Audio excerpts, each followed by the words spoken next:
What is going on, guys? Welcome to another episode of JB360. On this episode we have the EM-23 here with us. We're going to actually be taking a little bit of a deep dive under the seat here to see what kind of controller it's using. I have a hunch that it might be a Fardriver or possibly some sort of Fardriver like controller. The reason I say that is actually because when you turn on the display here, you can actually see there's a Bluetooth indicator here, almost like it's like looking for the receiver from the controller, which I think the manufacturer probably removed the Bluetooth dongle, so there's no communication right now. But I do have a Bluetooth dongle that I saved from the Fardriver that I have. So let's basically let's remove the plastics here from under the seat. There are some, I believe, 4 screws altogether, 2 on this side, 2 on the other side. So we'll remove it and I'll show you guys what kind of controller the EM-23 uses.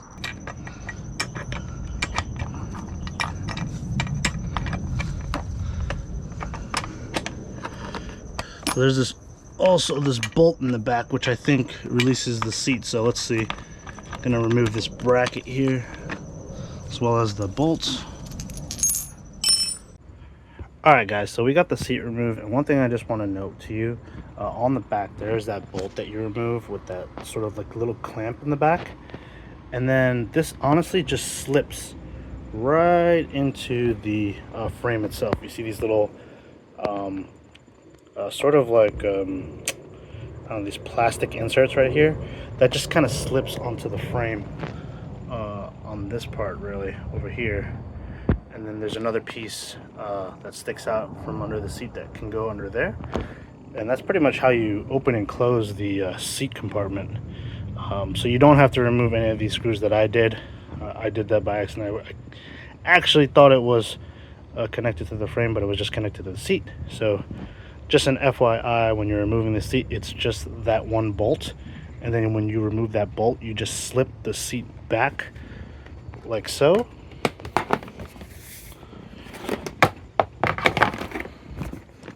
When you have the seat on, you would just slip it out and then it comes right out once you remove that back bolt. So what this looks like is a Hobbywing controller. I can see the logo right there. It has the specific specs. So the battery current limit is currently standard at about 80 amps. The phase current max is about 240 amps. And it actually does look like it's pre-tuned. Also have our, looks like our display hooked up as well to one of these sensor wires here. This looks like the hall sensor, like some communication wires over here. Could be for accessories like a rear light, signal lights and stuff like that over here. All right, I'm gonna remove the battery here. Battery plug you can easily disconnect from the side over here, which is nice. So what I'm thinking what we might do, I have a spare Fardriver controller that I believe I can connect here. I would just have to kind of remove these other sensor wires, but I do want to get a pre-tune in once I connect the hall sensor and the motor cable. Connect the new phase wires to the Fardriver.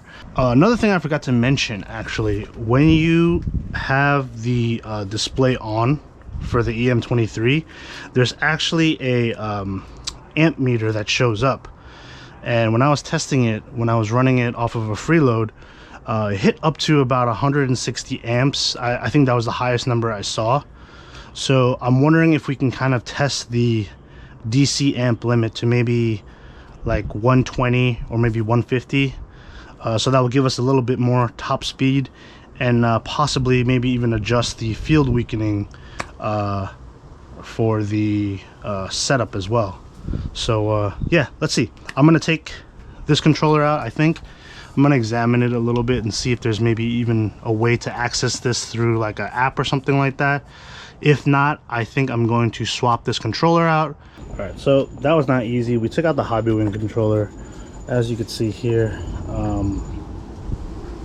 that is the code name for the controller, but for some reason I was trying to get a wire diagram online and there's nothing available for this model for some reason. So it might be under a different name, I'm not too sure, or if it's proprietary, I have no idea. But anyways, that was the aftermath of trying to get these screws out because they were stripped. So I had to cut part of the mount off from the controller just to loosen the screws. But we got the Hobbywing controller off. This is the old one, and we're gonna try and put the Fardriver 72360 on here now.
Key ignition works.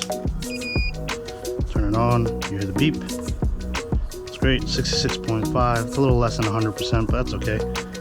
All right, so now that we have the bike on, we have the controller on, we're gonna go ahead and run the auto learn feature on the Fardriver and tune it so that we can get it to kind of the right numbers that we want. In the Fardriver app, what you want to do here is make sure you are in the communications tab right here, and when you hit scan, if you have your bike turned on or your Fardriver turned on, you're going to want to look for something that resembles this kind of name, the Yuan QFOC. So once you connect to that, you're going to see the controller pop up here. And what you want to do is you want to make sure that you bind the controller. So where it says connected weight bound, you click on that, and then you're going to hit bound, and it's going to bind your device. And then you're going to have a list of devices here, if you see towards the middle of the screen right there. So you're already connected. So now to run the auto learn, you want to go to the graph tab over here, and then you're going to see a section here towards the bottom called auto learn. Now, before you do any of that, just make sure that you have your bike suspended, like on a stand, or that the back wheel is lifted off.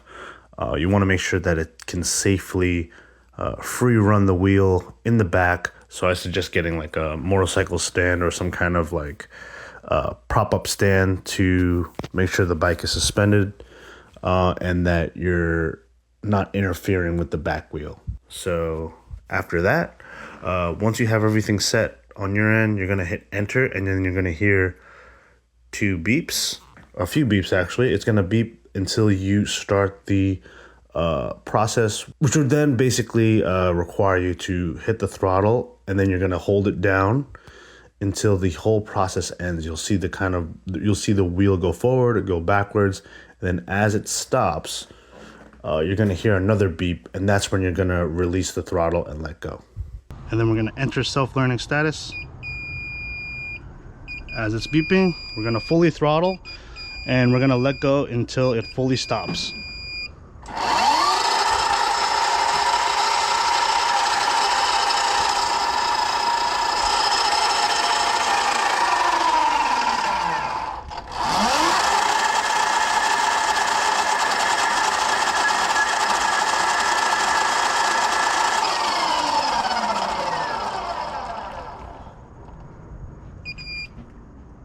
After you hear that beep, you can let go of the throttle.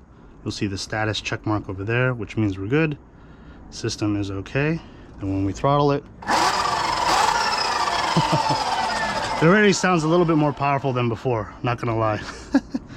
So when you are in the app, you want to make sure you hit the go to the parameters tab and hit Open Pro NBLE, and then when you click that, it's going to take you into the settings over here.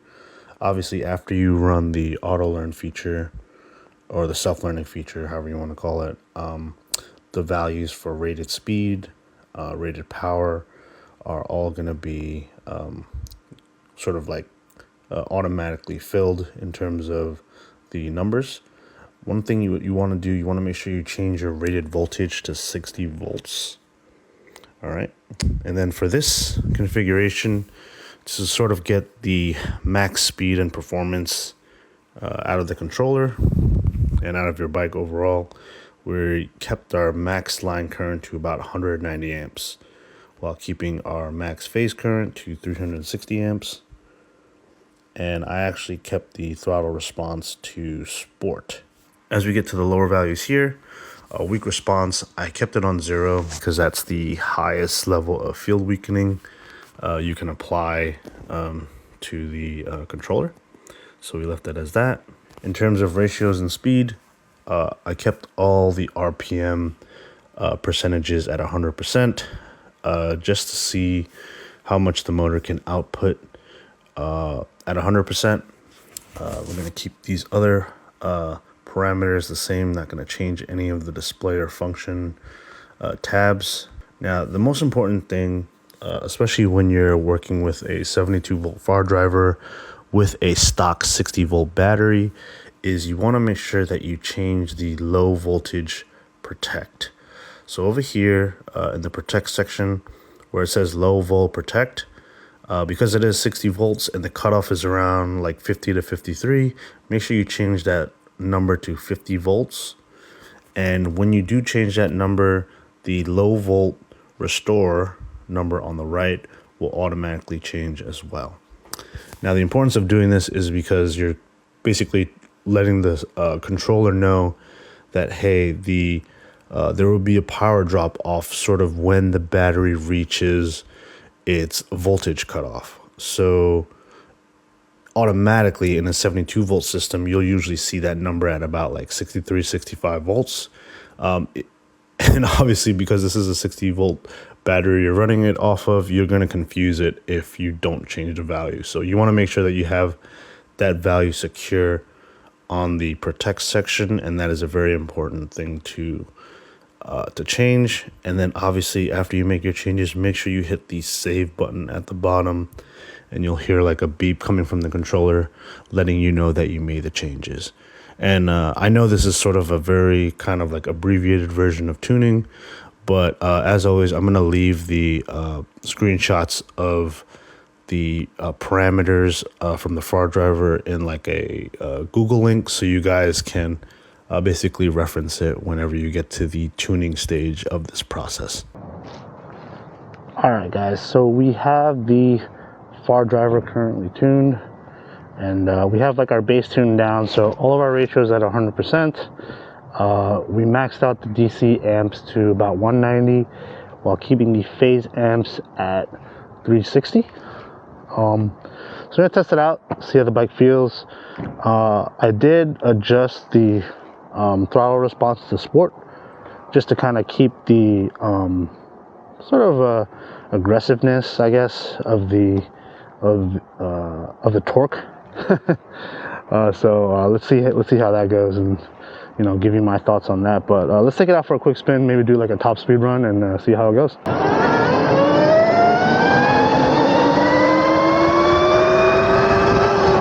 Ooh, I can feel the motor.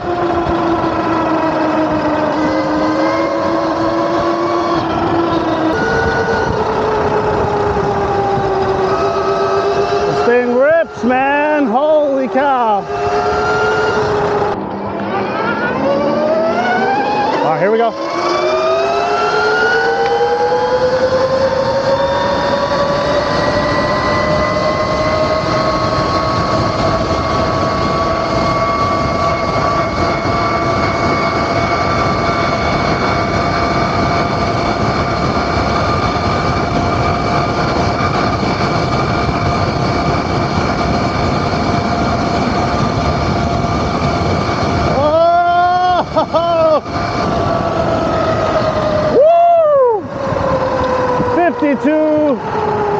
miles an hour on the GPS. Wow. Holy cow. This thing rips.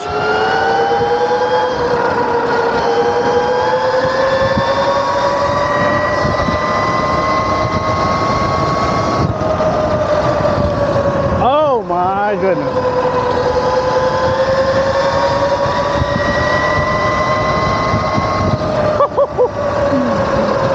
Whoa. Wow. Holy cow. That is insane. Oh my goodness. And just a reminder, I don't have any brake lights, so I gotta try and still steer clear of like the busy road. So I'm gonna just kind of treat it like a bike. But we will be eventually obviously adding lights and oh my god.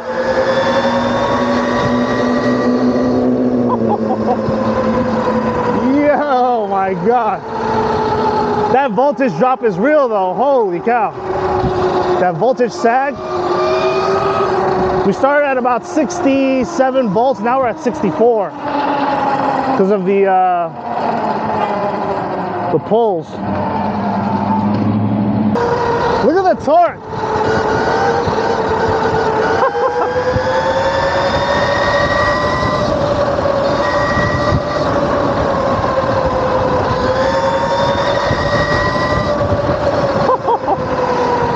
Gosh damn. Oh shit. You gotta be careful because the throttle's on sport and it wants to just shoot up.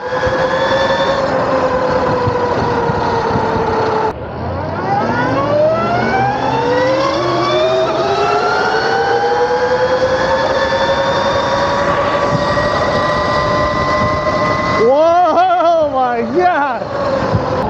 Still 63.6 volts, not too bad. I mean, honestly, could be worse.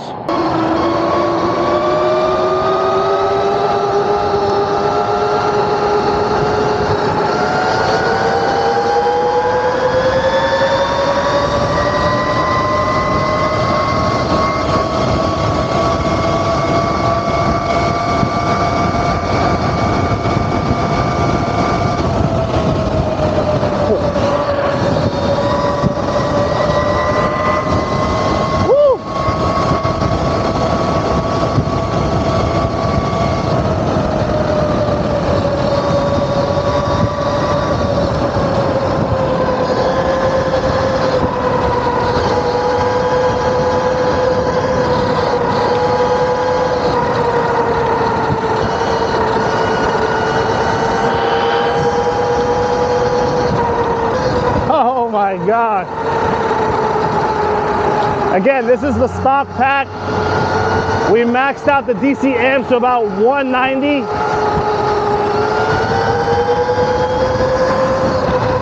And this thing just rips. Holy cow. You're gonna want to definitely manage your throttle and your acceleration and the amount of pulls that you do for sure. And definitely keep an eye on your battery temperature.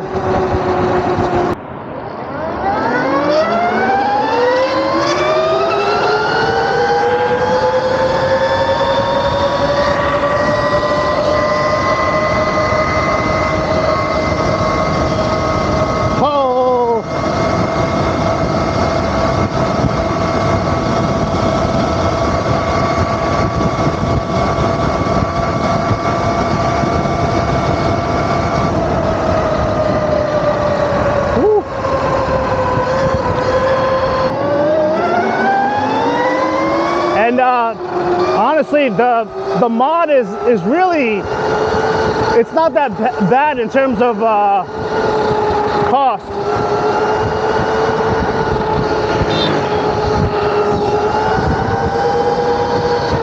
Yeah, I got a thumbs up from the mopeds.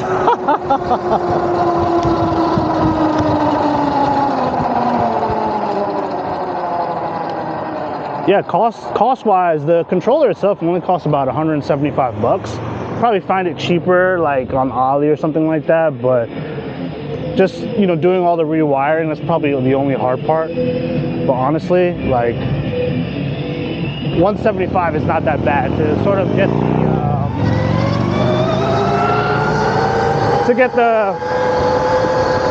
the speed boost using just the stock pack. But honestly, if you do make this upgrade, I probably wouldn't recommend it for long commutes, because you'll probably only get like 12 to 15 miles on a charge, honestly.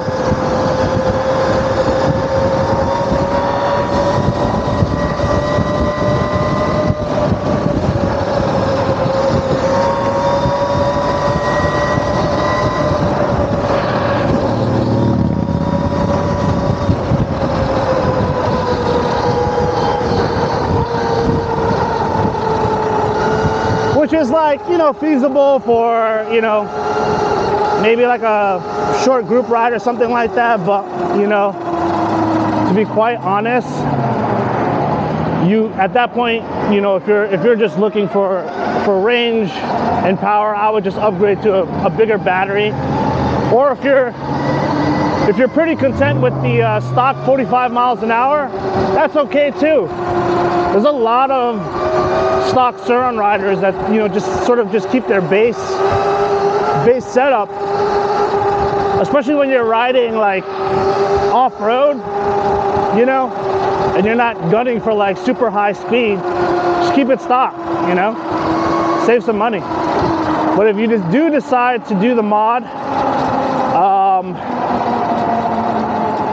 again, you'll see an increase in torque. You'll have more control over the field weakening, of course, as well as some other settings. And you'll be able to adjust the amperage to your liking. Honestly, to be super efficient in this setup, I'd probably do like 100 DC amps with like 250 phase amps or something like that.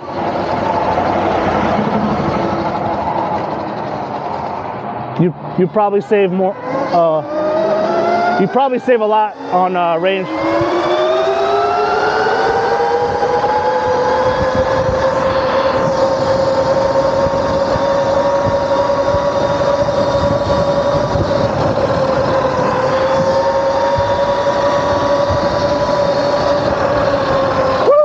Woo! That was a big bump.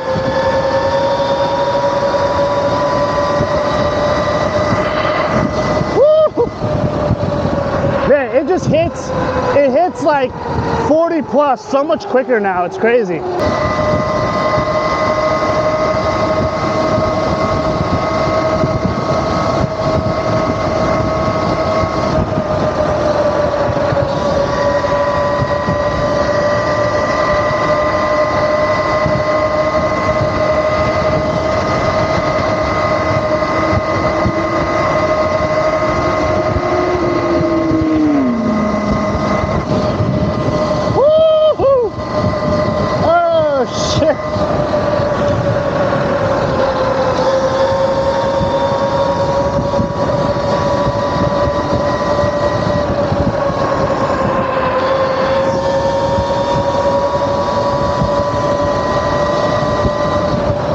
But yeah, guys, that voltage sag is kind of crazy.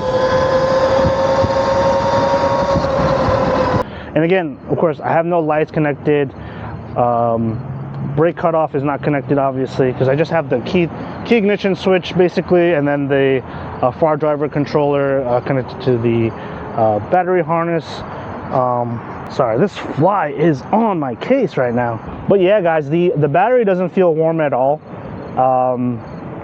I believe this thing can handle like 100 plus amps, maybe for not a long time, so definitely limit your pulls. The motor is fine as well. You know, being that it is a QS138, this thing can take a lot of amperage because of the size of the magnets. But yeah, guys, overall, I love this upgrade, man. I think what's next is I'm definitely going to be switching out the off-road tires for street tires. Again, if you guys don't know, the front is actually a 19-inch, meant for a 19-inch rim, and then the back is a 17-inch rim. So I'll have to find a good like 1917 set for some like supermoto tires. But yeah, I'm gonna probably be making that swap.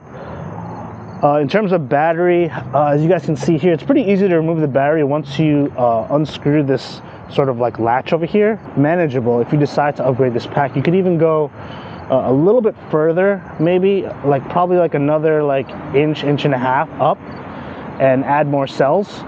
And then I'm not sure over here, but maybe you can possibly increase the height as well, just a little bit, maybe about like half an inch or so. And you can get a pretty decent sized pack. I actually got e-moto to quote me some different 72 volt configurations. The most that you can get with this pack would probably be through like Samsung cells. With the configuration, you would get about 15 amp hours.